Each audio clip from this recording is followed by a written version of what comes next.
Amahoro y'Imana nshuti zacu kandi za Kristo aho muteraniye impande enye z'isi, tuzi ko mugenda mudukurikira aho muherereye hose.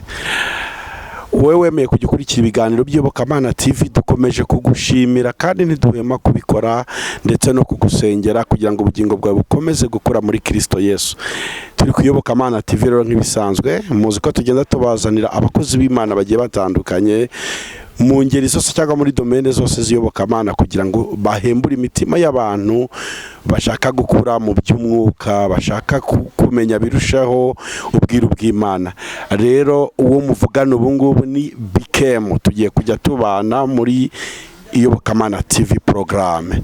Murakoze cyane rero, n'ubundi dufite umukozi w'Imana uyu munsi twabazaniye, afite ijambo ry'Imana ry'ukuri muri we, afite ubuhamya. Rero reka ahubwo mushaka ko mushaka kumbaza ngo umukozi w'Imana tuzaniye ninde, ni muntu ki, yitwa nde? Uraho neza nshuti? Muraho, Yesu ashimwe cyane. Yesu wacu ni yamamare kandi nahimbazwe. Tugwaye ikaze hano ku Iyobokamana TV. Murakoze cyane. Nitwa Damian Nshimiyimana, ndinge tugiye kubana muri iki kiganiro. Imana iduhana umugisha. Damian Nshimiyimana, mu mirimo y'Imana, mu mpano Imana yatanze, uwo ufite we muhamagaro? Mfite umuhamagaro w'ivugabutumwa, ndumubwiriza butumwa bwiza, kuko ubutumwa bwose ni ubutumwa, ariko impamvu tuvuga ko ari ubutumwa bwiza nuko ari ubwa Kristo atari ubw'abantu. Ese abavuga butumwa baba bagira ibyiciro babarizwamo?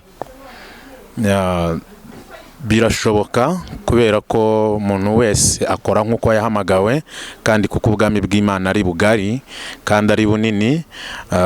Nagusubiza nifashishije urugero rumwe. Abantu bose bitwa abasirikare, ariko ntabwo bagira amaranka angana, kandi bose bakaba abasirikare b'igihugu kimwe.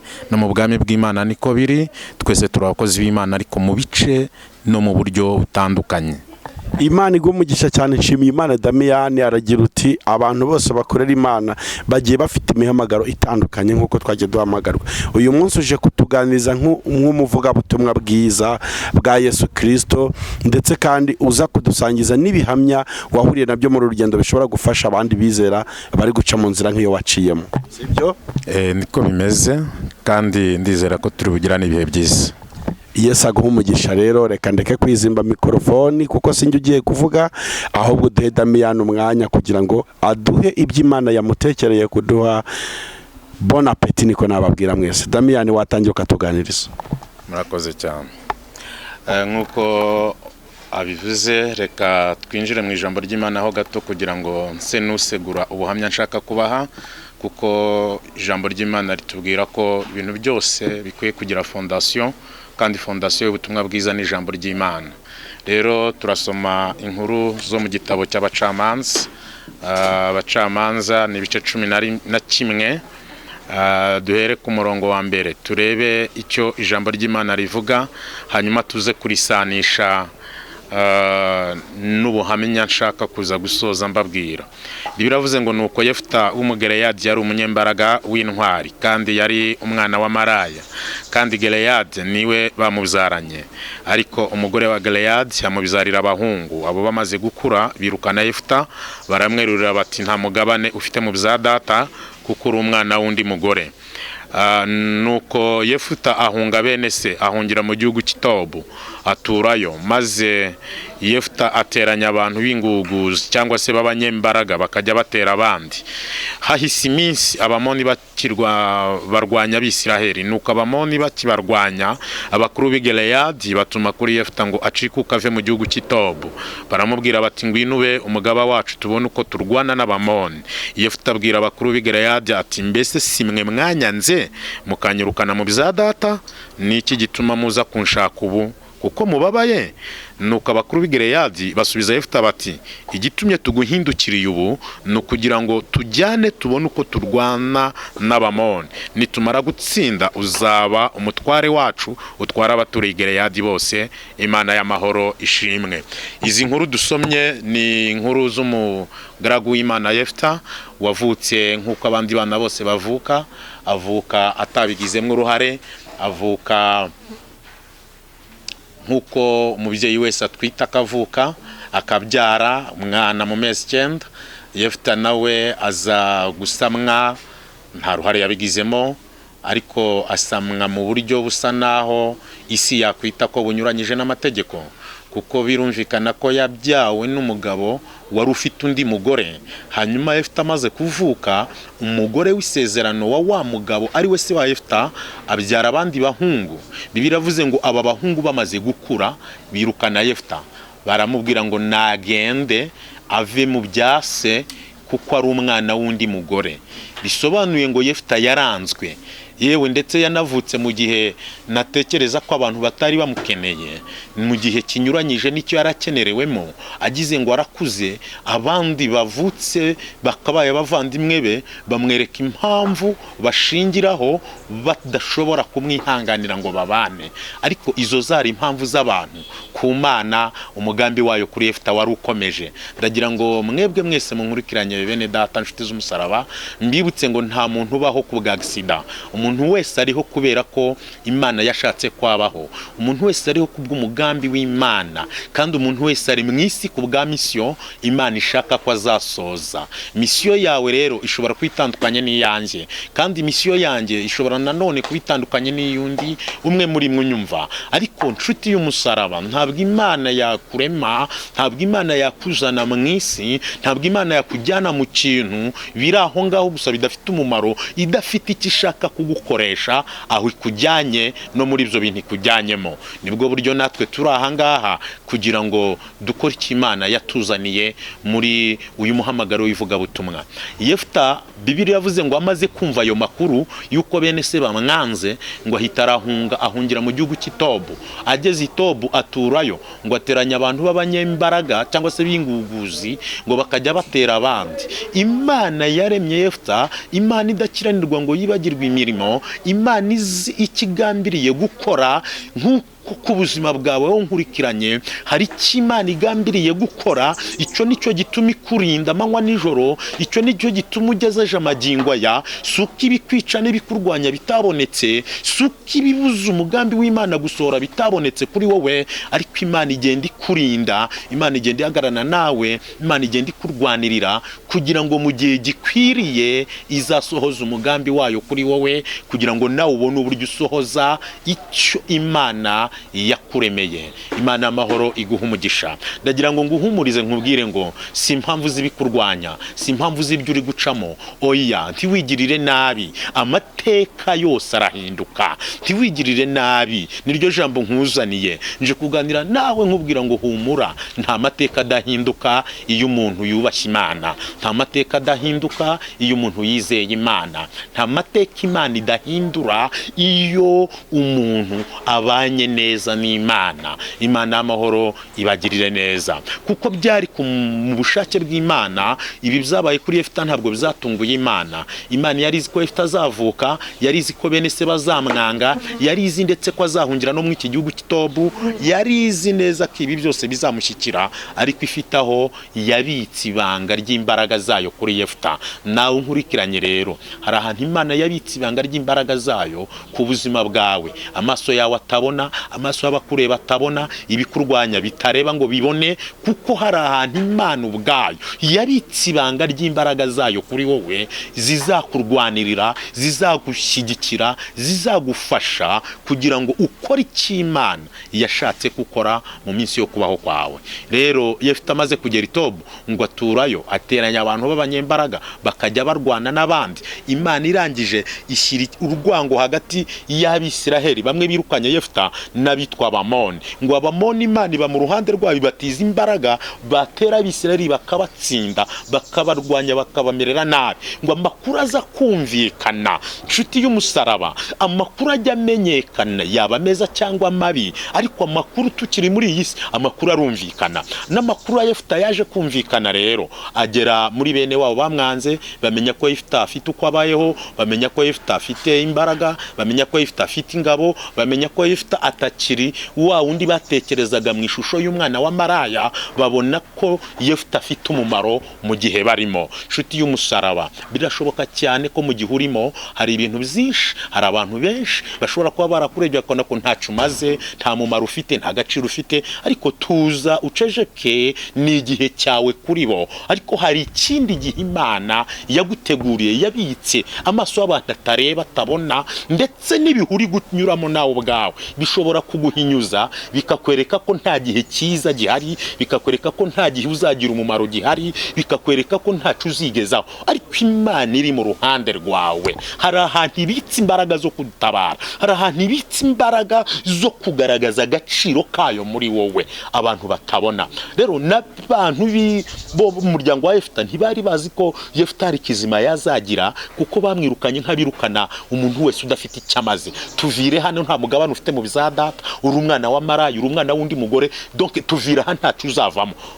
Imana yacu ishimwe. Icyo babonaga ko kitashoboka, uwo babonaga ko ntacyo yavamwo, uwo babonaga ko ntacyo yageraho, abari we noneho bahindukira bamutakambira, bamusaba bati tubabarire, uze tujyane kugira ngo tubone uko tubasha gutsinda urugamba rudukomereye. Nshuti yanjye, mwene data, ibizakubaho bizaragutunguye, ariko ntibyatunguye Imana. Hari plani y'Imana ku buzima bw'abantu yaremye, hari umugambi Imana ifite ku buzima bw'uwo yaremye.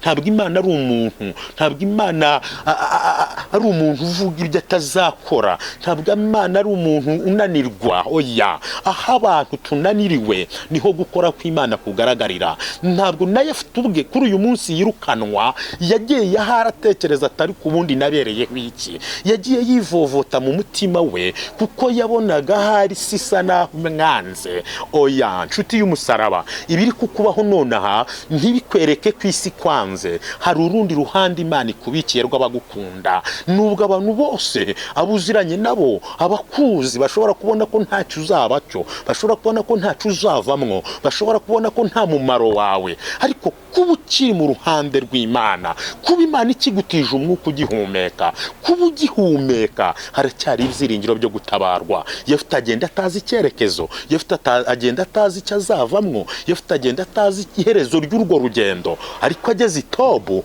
abona igikundiro cy'Imana kije ku buzima bwe. Abo yiyegereje akabona baramwegereye, abavuganye nabo akabona baramukunze. Oya, ntabwo abo bakwanza ari ryo herezo ry'ubuzima bwawe, inyuma yabo hari abandi, kuko umuntu wese ajya agira umumaro mu gihe cye. Wenda igihe cyabo cyari kirangiye ku buzima bwawe, wenda igihe cyabo cyari kirangiye kugira ngo bakubere ab'umumaro. Igihe cy'umuntu kijya kirangira ku wundi, ariko ndashimira Imana ko igihe cyose ihora itubereye maso. Ntabwo Imana ijya igira igihe ireka abo yaremye. Icyakoze abantu bo barekana, kuko nabiravuga ngo birashoboka ko umubyeyi yakwibagirwa umwana yibyariye ngo akamwibagirwa rwose, ngo ariko Imana yo ntizatwibagirwa, ngo kuko yaduciye imanzi mu kiganza. Bene data bakundwa, rero ni ukuri nta mateka adahinduka, amateka yose arahinduka, kuko uhereye mu iremwa ry'isi niko isi iteye. Igihe kimwe biba byiza, ikindi gihe bikaba bibi. Ahubwo ijambo ngira ngo tuganire rikomeye cyane muri ibi bihe zombi ni ukugira umwifato muri ibi bihe zose. Ese mu gihe kibi wifata ute? Ese mu gihe cyiza bwo wifata ute? Umwifato wawe ni wo konta, kandi umwifato wawe nibwo buhamya, kandi umwifato wawe niyo mateka yawe. Imana iguha umugisha. Ntabwo ikibazo ari ibyo uri gucamo, ahubwo ikibazo ni umwifato ufite mu byo uri gucamo. Ntabwo ikibazo ari ibikurwanya, ahubwo igikuru wifashe ute muri izo ntambara. Ntabwo ikibazo ari abakwanga, kuko ntabwo uzakundwa n'isi yose. Nshuti y'umusaraba, umuntu ashobora kukwanga kubw'impamvu runaka, umuntu ashobora kukwanga kuko abona kutari mugenzi we. Hari iby'isi ishingiraho, kavuga ngo nshingiye kuko areshya, nshingiye ku mashuri yize, nshingiye mu muryango avukamo, nshingiye kuko areba, nshingiye kuko angana, nshingiye ku kazi runaka. Hari iby'isi ishingiraho kugira ngo ikunde umuntu, ariko ndashimira Imana ko yitareba nk'abantu. Imana ishingira ku kintu kimwe gusa, ishingira kuko wowe nayo mwamenyanye, kuko ariyo yakuremye uri umwana wayo. Icyo nicyo gituma amanywa n'ijoro uri kubereye maso. Rero abantu ntibazabura, abakwanga ntibazabura, n'abagukunda ntibazabura. Ahubwo icyo ngira ngo tuganire ni umwifato muri ibi bihe zombi. Mu gihe cyo gukundwa wifata ute? Mu gihe cyo kwangwa bwo wifata ute? Imana y'amahoro iguha umugisha. iyi nkuru twasomye, Yefuta ntabwo yigeze ajya mu manza, Yefuta ntabwo yigeze ajya ku bayobozi, kwa mudugudu, kwa polisi no kwa daso ngo ahuruze ngo avuge ngo uyu mugabo niwe wamzaye none aranyanze. Oya, Yefuta yafashe ijambo rimwe muri we, yaravuze ngo Imana yemeye ko mbaho, amateka navukiyemo ntabwo yayitunguye, njyewe Yefuta nta ruhare nagize mu ivuka ryanjye, ni Imana yashimye ko mbaho. Ubwo ariyo yashimye ko mbaho rero ifite n'umugambi ku buzima bwanjye. Nshuti y'umusaraba, mwene data mukundwa unkurikiranye, birashoboka ko waba waravutse mu mateka asa n'aho ari ay'igisuzuguriro, birashoboka ko waba waravutse mu mateka asa n'aho agayitse, ariko igikuru ni ukuriho. Iyakuremye ntabwo bizayitunguye, hari umugambi wayo ku buzima bwawe. Komera mu mateka uri gucamo, komera. Icyo nkwifuriza ni ukugira umwifato muzima mu ntambara zawe. Reka gusakuza mu ntambara zawe, reka amagambo, reka guhangana, ahubwo uko isi isa naho iguteje intambara, abantu bakwanze, abantu bakuvuyeho, abandi bakuvuza, abandi inshuti bakuretse, iki ni cyo gihe Imana ishyize imbere yawe kugira ngo wongere uyegere. Wowe n'Imana mwongere mwegerane, mwongere mugirane ibihe byiza, kuko nuburira Imana igihe uri mu ntambara, ukabura umwanya wo kwegera Imana, uri mu bigerageza ukabura umwanya wo kwegera Imana, uri mu bisa n'ibiruhije ubuzima bwawe, nta kindi gihe uzabona, nta wundi mwanya uzagira wo kwegera Imana, kuko ibigaragazo nubwo tubyinubira, ariko ni inzira yoroshye iduhuza n'Imana vuba. Kuko abantu benshi mu buzima tubayemo dukunze kwibuka Imana iyo tugeragejwe, dukunze kwibuka Imana iyo dusumirijwe n'ibitugoye, ariko ntabwo ariko bizari bikwiriye. Mu bihe byose dukwiye kumenya ko turi ab'Imana, mu byiza no mu bibi dukwiye kumenya ko turi ab'Imana. Ibyo dukora byose tugaharanira kubahisha Imana no guhesha Imana yacu icyubahiro. Rero Damiyani muvugana, nanyuze mu buzima bugoye mu ivuka ryanjye ndetse no mu mikirizwe yanjye, kuko navukiye ku babyeyi bombi, ndashimira Imana ko na n'izi isaha bakiriho, ariko mvuka mu buryo bugoye nyine bw'imibereho, mu muryango ukennye, ubuzima buruhanyije, mu mibereho itoroshye, ariko Imana ibana nanjye, Imana iba ku buzima bwanjye, kuko yari izi neza ko mu mugambi wayo igihe nk'iki nzaba ndi kwamamaza izina ryayo. Ndagira ngo nkubwire ngo ni ukuri, Imana ijya imenya igihe uzagiriramo umumaro, ikakurindira mu bihe byashaka kukuzimiza. Hari ibihe bijya biza ku muntu bikaza bishaka kumuzimiza, ariko kuko Imana izi aho uzagira umumaro, ikakurinda ibyakuzimiza, ikakurinda ibyo kukwica, ikakurinda ibyatuma uva mu mubiri utaragera mu gihe cy'umumaro w'iki Imana yakuremeye. Rero nanjye Imana yarandize, ibana nanjye, ingirira neza. Ndavuka niga amashuri abanza nk'abandi, ariko nyiga mu buryo bugoranye kubera za mpamvu za bwa buzima, ntabwo bizari byoroshye. Rero ngize amahirwe yo kuba nagakomeje secondaire, nibwo nagize impamvu zituma nkizwa. Ntabwo navukiye mu itorero cyangwa se mu idini rizi Kristo ryemera ubutumwa bwiza, navutse nisanga turi abadive. Ushobora kwibaza ubwo se abadive ntibemera Kristo? Baramwemera, ariko mu buryo bw'icyo gihe byari bigoye, kuko ndibuka ko imyemerere yabo cyangwa se kwizera imbabazi kwabo, bakoraga icyaha bakongera bakakubatiza. Bizereraga imbabazi z'Imana mu mibatizo, mu mazi, ariko imbabazi z'Imana zibonerwa muri Kristo Yesu no kwizera icyo yadukoreye, yaducungura ku musaraba. Rero iryo dini ndivukiramo, ndikuriramo kugeza mu myaka nk'irindwi. Mu myaka 7 nibwo ababyeyi banjye baje guhindura idini, bajya mu Gatolika, bitewe n'uko amakimbirane yo mu muryango w'iwacu kwa papa bari abadive, ariko ukabona kubana kwabo bihoranamo amakimbirane. Rero ayo makimbirane aza gutuma papa afata icyemezo ati ntabwo nzajya mpurira n'abantu mu rusengero runaka rumwe kandi mu buzima busanzwe tutabanye neza.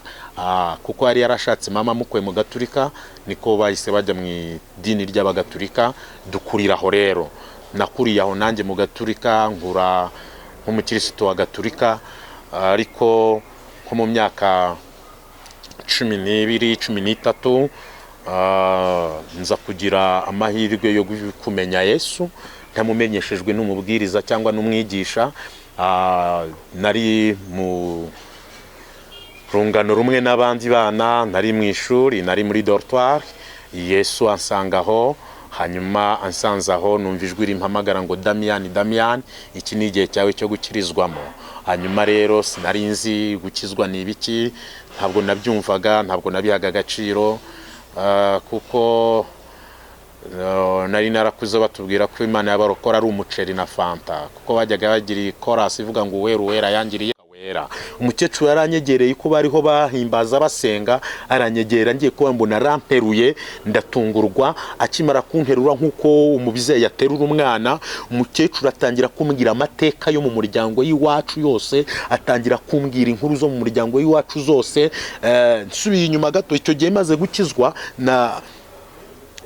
maze gufata icyo cyemezo, nibwo nyine naganiriye n'umuyobozi w'ishuri anjyana kuri abo bantu basenga. Mvuyemo nibwo nafashe icyemezo cyo gukizwa, mbatizwa mu mazi menshi. Ariko nafashe iki cyemezo cyo gukizwa kubw'ibyo nari mboneye muri iki cyumba aba bakecuru bari bakoreshejwe. Nta warunzi, ntawo twari duturanye, ariko bambwiye amateka yo mu muryango iwacu yose, nibiberamo nibikorerwamo, nuko biteye.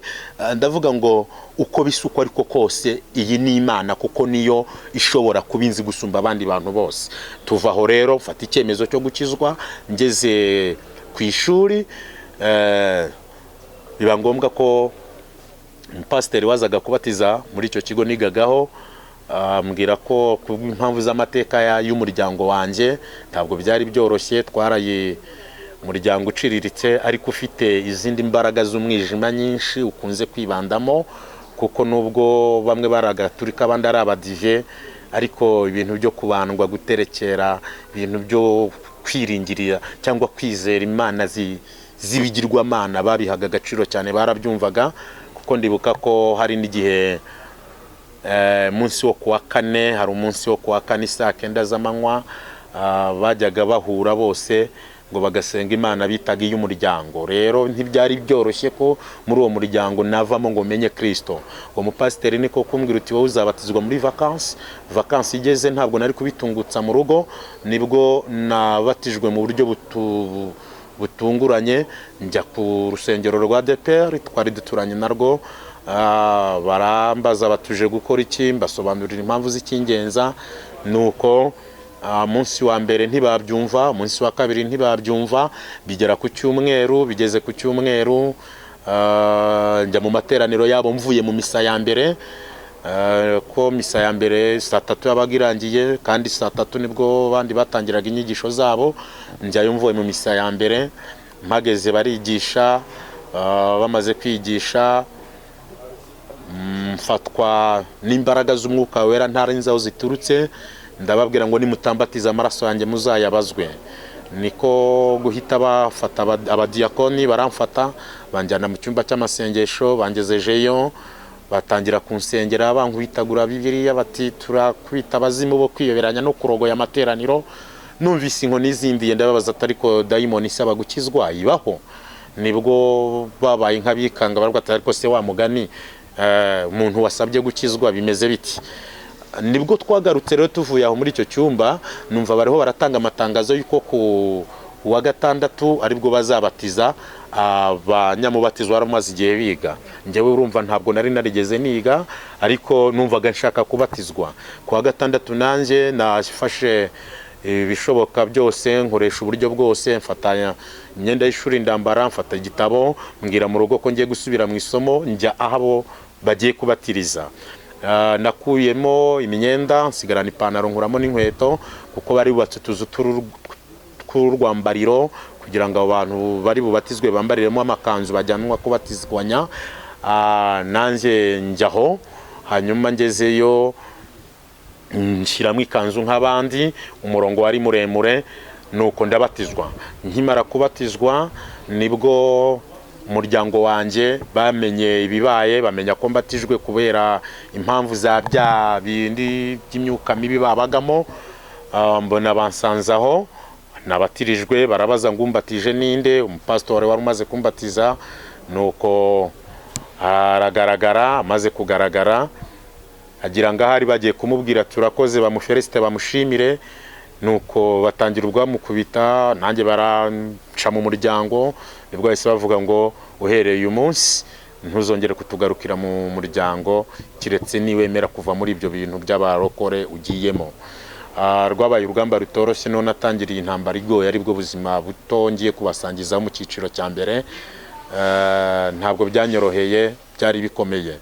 Natangiye ubwo sa n'uwanzwe n'umuryango, sa n'uwanzwe n'abantu bose, mbaho njyenyine. Niyo mpamvu nabasomye iki cyanditswe cya Yefta, ubwo umuryango wamwangaga, ubwo umuryango wamutereranaga, ariko Imana yari iri mu ruhande rwe.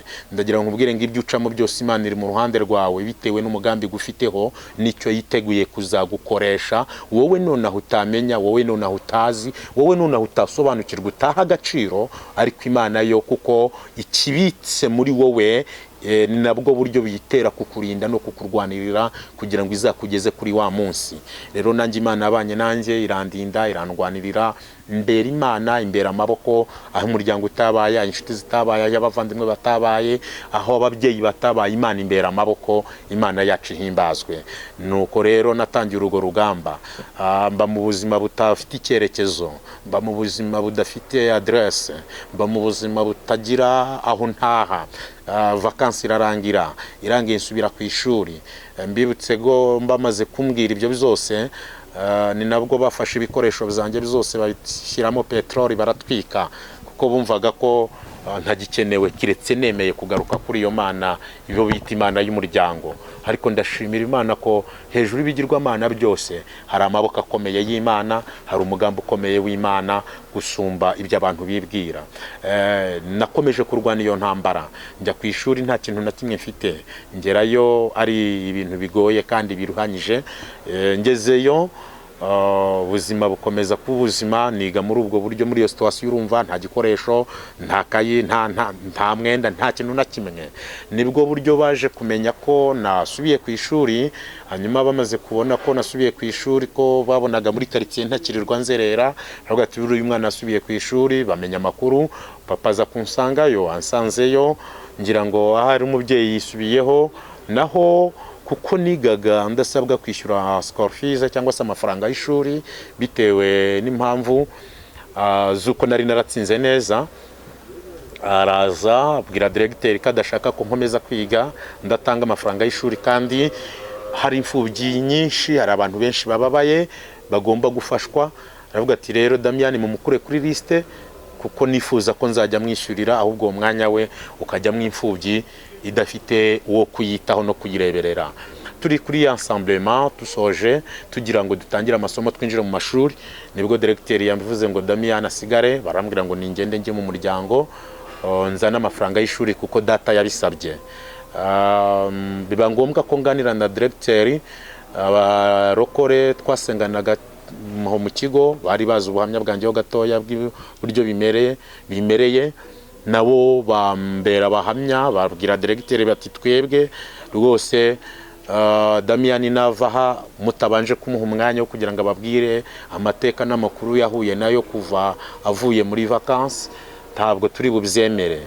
Nibwo buryo naganiriye n'ubuyobozi bw'ikigo, mbabwira amakuru yanjye n'amateka nagarukanye.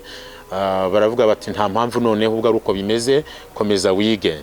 Imana iba mu ruhande rwanjye gutyo, ariko ntabwo byaje kumpira ko nsoza secondaire bitewe n'intambara zikomeye nakomeje kunyuramo.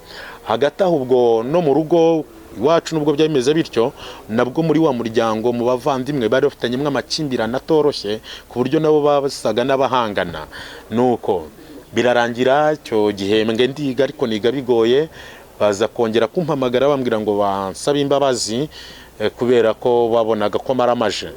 Ndagira nkubwire ngo mu byo urimo byose wige kumaramaza. Nshuti yanjye, buri gikorwa cyose urimo, buri mwanya wose urimo, buri muhamagaro wose uri gukoreramo, maramaza mu byo urimo. Nimba ari ugukorera Imana umaramaze, nimba ari ibindi bibemo nyine, kugira ngo icyo urimo cyose uzabashe kukigiramo umusaruro ugaragara. Kuko Bibiliya iravuga mu gitabo cy'Abaheburayo ngo utizera, ibice 10 umurongo wa 6, ngo utizera ntibishoboka ko ayinezeza, ngo ariko uwegera Imana akwiye kumenya ko iriho kandi igororera abayishaka bose. Mwene data mukunzi, ndakwinginga kugira ngo urushaho kwizera kandi iyi Mana uyizere, kuko ni Imana iriho, ni Imana igaragara, ni Imana ifatika, ni Imana ikora imirimo n'ibitangaza, ni Imana itari y'amagambo. Muri ubwo buzima rero ngambwe ngo ninze gusaba guhabwa imbabazi mu muryango.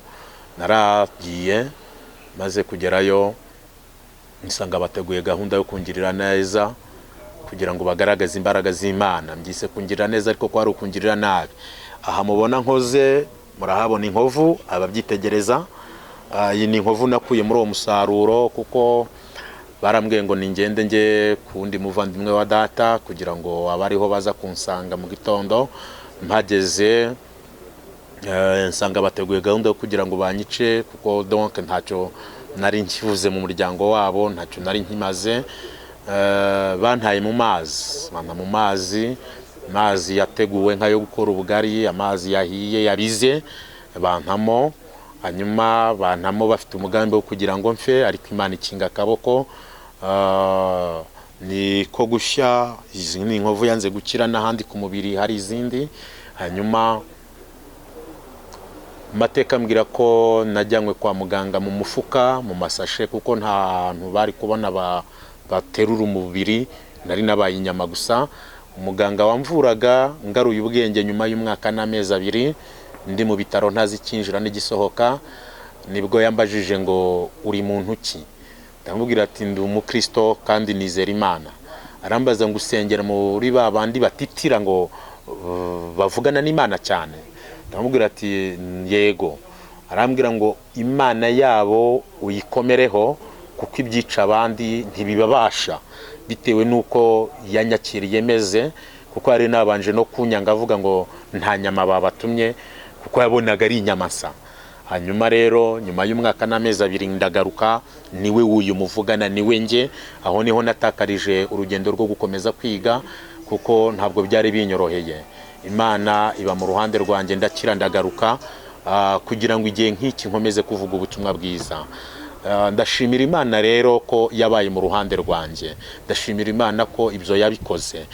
Niyo mpamvu nakubwiye aya mateka ya Yefta, kugira ngo nkwibutse ko utakwiye kwigirira nabi kubera impamvu z'ibyo uri gucamo, amateka uri kunyuramo, ubuzima uri kunyuramo, ibihe uri kunyuramo, ntibitume wigirira nabi. Omatana n'Imana yawe, abantu bakwange bagukunde, ariko rushaho gukunda Imana, kuko niyo yonyine ifite ijambo rya nyuma ku buzima bwawe.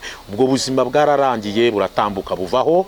Hanyuma nza kwinjira mu buzima bwo kongera kwiyaranja nk'umuntu udafite iyonje, udafite iyomvu, udafite shinge na rugero. Muri izo circulation z'ubuzima niho naherewe ubuhanuzi. Imana imbwira ngo ninze mu mujyi wa Kigali izangirira neza.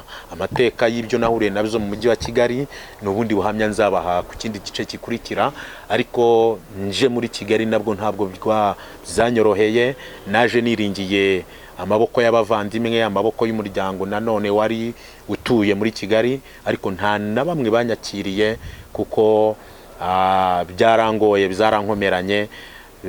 Mba mu buzima bwa Kigali mu ruzerero, cyakora nkomeza kurwana intambara. Mukuru wanjye umwe niwe wahagararanye nanjye igihe gito, nawe biza kugeraho ntibyakunda ko dukomezanya ubuzima. Cukwe nanjye shukwanjye mu buzima bwa Kigali nabwo ntibyanyoroheye.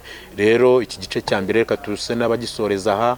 Igice cya kabiri cy'ubuhamya bw'ubuzima bwa Kigali nzakibaha ubutaha, ariko ndagira ngo ngaruka gato kuri iri jambo kugira ngo ngere ku musozo nsenge. Bene data bakundwa, Bibiliya yavuze ngo Yefta bene wabo bamaze kumuhindukirira, bamaze kumusaba ngo naze barwane, abafashe kurwana babone uko batsinda Abamoni, bamuhaye isezerano rikomeye. Uwo birukanye nk'udafite umumaro, bamusezeranya ko noneho nagaruka bakarwana n'Abamoni akabatsinda, azahita aba umuyobozi wabo, akaba umutware wabo. Ntabwo ikibazo ari ibyo uri gucamo nonaha, ahubwo igikuru ni intego y'icyo Imana igufiteho nk'umugambi ifite ku buzima bwawe. Yefuta yaragarutse koko, Imana imutiza amaboko, Imana iba mu ruhande rwe, abamoni arabatsinda. Ba bandi bamwanze, bamwe bamwirukanye, bamwe bamutoteje, bamwe babonaga ntaco azavamo, birangira abaye umuyobozi wabo. Rero ntiwigirire nabi kubera amateka uri kunyuramo, ntufate icyemezo. Muri iki gihe dufite dayimoni zateye ziri guteza abantu kwiyahura, bamwe bakica abandi, umuntu akarambirwa n'ubuzima, umuntu akumva ko iherezo rye ritariho, kubaho ntacyo bimumariye, akiyanga kugeza ubwo yivutse ubuzima. Ariko ndagira nkubwire ngo ibyo uri gucamo ntibitume wiyanga. Hirya y'ibyo hari umugambi Imana ifite ku buzima bwawe, hirya y'ibyo hari icyo Imana itegura gukora ku buzima bwawe. Imana y'amahoro iguha umugisha. Reka dusenga n'Imana. Wowe ukurikiye Iyobokamana TV, reka dufate uyu mwanya dusenge. Imana ikugirire neza, Imana iguhe izindi mbaraga, Imana igukomeze, Imana ikubera amaboko, Imana ikwiteho. Nsoje ngusabira umugisha w'Imana, nsoje ngusabira kumvirwa, kurengerwa no gutabarwa n'Imana. Mana Data twese uri mu ijuru, Imana ikomeye kandi Imana ikiranuka, se umwami wacu Yesu Kristo, ndagushimiye. Uri Imana y'amahoro, uri Imana y'imbaraga. Nsengeye buri wese ugiye gukurikirana ubuhamya n'iki kiganiro, kugira ngo ukomeze umutima we.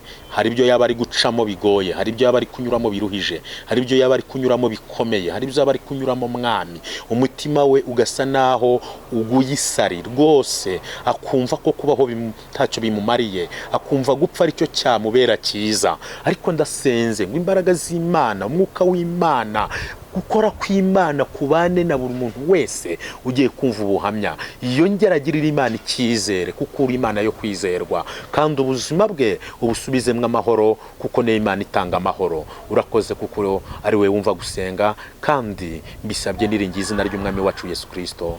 Amen. Shalom. Imana ibahe umugisha. Nshimiye Imana Damiye, Imana iguha umugisha cyane. Urakoze cyane ku ijambo ry'Imana utuganirije ryiza n'ubuhamya bigiye guhembura imitima y'abantu benshi bari bakurikiye Iyobokamana TV. No kuri turagushimiye. Murakoze cyane, nanjye ndabashimiye. Imana ibahe umugisha. Ahari wenda hari umuntu wafashijwe n'iki kiganiro cyangwa n'izi nyigisho, ushobora kugukenera mu nama runaka z'ubuzima butandukanye bw'Iyobokamana, cyangwa se yanashingiye ku byo wavuze akaba yashaka kugufata wa contact. Mu gihe yaba gukenera ashobora kukubona ku iyi adresse, wenda cyangwa icyo nicyo wakora kugira ngo dusoze. Adresse yanjye ni nimero de telefone, niyo natanga kuko ndumva ari bwo buryo bworoshye. Rero nimero yanjye ni 0788 59 79 42. Imana y'amahoro ibahe umugisha. Nawe urakoze, Imana iguha umugisha. Turabashimira rero inshuti zose mwarimo kuri Iyobokamana TV. Twavuga ngo mugire ibihe byiza kandi Imana ibahe umugisha. Murakoze cyane. Bye bye.